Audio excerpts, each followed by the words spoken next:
तो यहाँ पर जो क्वेश्चन है अपवर्तन वाले चैप्टर से है।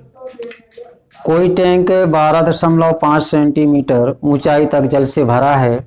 किसी सूक्ष्मदर्शी द्वारा बीकर की तली पर पड़ी किसी सुई की आभासी गहराई 9.4 सेंटीमीटर मापी जाती है। जल का अपवर्तनांक क्या है?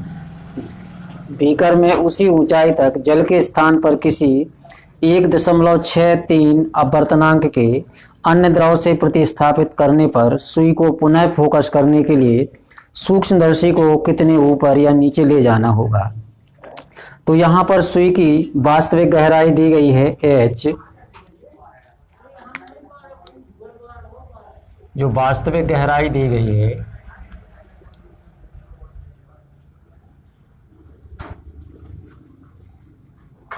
h दिया गया है 12.5 सेंटीमीटर दिया गया है।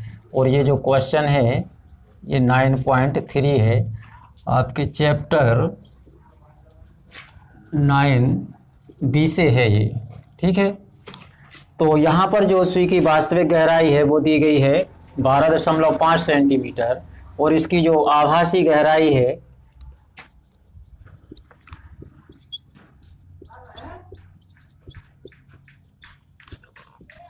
h डैश ये दिया गया है 9.4 सेंटीमीटर दिया गया है।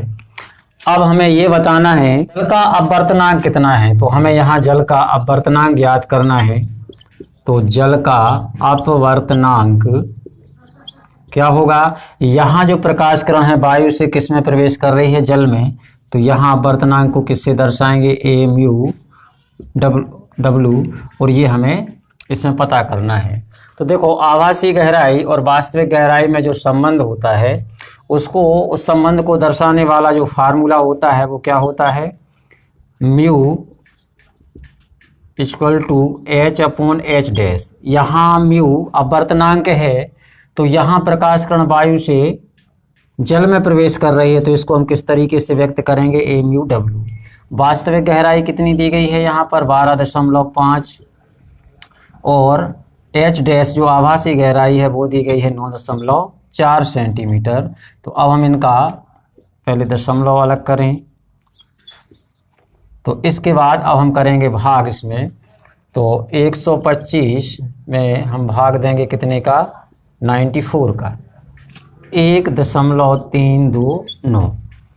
तो इतना जल का अपवर्तनांक हो गया। तो ये चीज़ हमें ज्ञात हो गई। इसका अपवर्तनांक या जल का अपवर्तनांक कितना होगा? 1.329।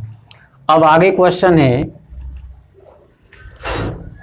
बीकर में उसी ऊंचाई तक जल के स्थान पर किसी 1.6 अपवर्तनांक के अन्य द्रव से प्रतिस्थापित किया जाए। मतलब अभी जो बीकर में जल था, जल के स्थान पर हम कोई अन्य द्रव लें और जल के स्थान पर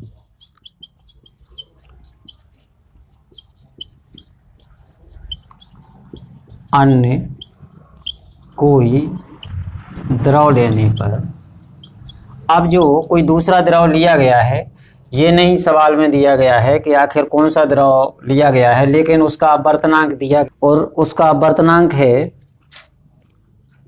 1.63। तो इसको हम इस तरीके से लिखेंगे ए म्यू। अब चूंकि कोई भी लिक्विड हो सकता है इसलिए हम यहाँ इसको किससे व्यक्त करेंगे? एल से। तो अब ऐसी स्थिति में हमने इस अपवर्तनांक का द्रव लिया है जल के स्थान पर। तो अब हमें बताना है कि सुई को पुनः फोकस करने के लिए सूक्ष्मदर्शी को कितने ऊपर या नीचे करना होगा। तो फिर से हमें ये फार्मूला लगाना होगा ए म्यू एल। फिर से यही फार्मूला यूज होगा h अपॉन h डैश। अब चूंकि हमें h डैश यहाँ ज्ञात करना है और ए म्यू एल दिया गया है तो ए म्यू एल कितना दिया गया है? 1.63। h कितना था? ये 12.5 सेंटीमीटर था और h डैश हमें यहाँ पर ज्ञात करना है। तो h यहाँ आएगा h डैश और 12.5 ये है और 1.63 ये है। तो यदि हम इनके दशमलव को अलग करेंगे तो ये कितना हो जाएगा?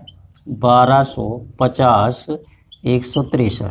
अब इसमें हम भाग करेंगे 163 का।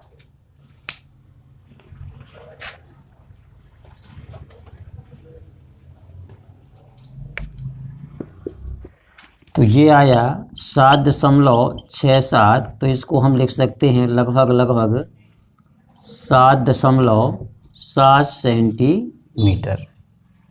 तो अब जब हमने जल के स्थान पर अन्य कोई द्रव लिया तो उस कंडीशन में जो आभासी गहराई आई वो कितनी आई? 7.7 आई। और जो पहली कंडीशन थी जब हमने जल लिया था उस समय आभासी गहराई कितनी थी? 9.4। तो अब जो क्वेश्चन में दिया गया है कि पुनः फोकस करने के लिए सूक्ष्मदर्शी को कितने ऊपर या नीचे करना होगा, तो इसके लिए हमें माइनस करना होगा।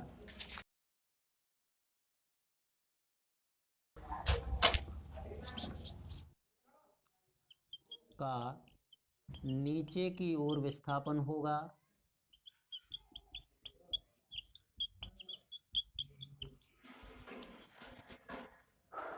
चलो अब इसके बाद नीचे की ओर विस्थापन कितना होगा? 9.4 में से हमें माइनस करना होगा 7.7। तो अब यहाँ 9.4 में से 7.7 को माइनस करेंगे तो यहाँ से 7 बचेगा और यहाँ से 1 बचेगा, तो ये आएगा 1.7 सेंटीमीटर। तो ये हो गया हमारा ये आंसर।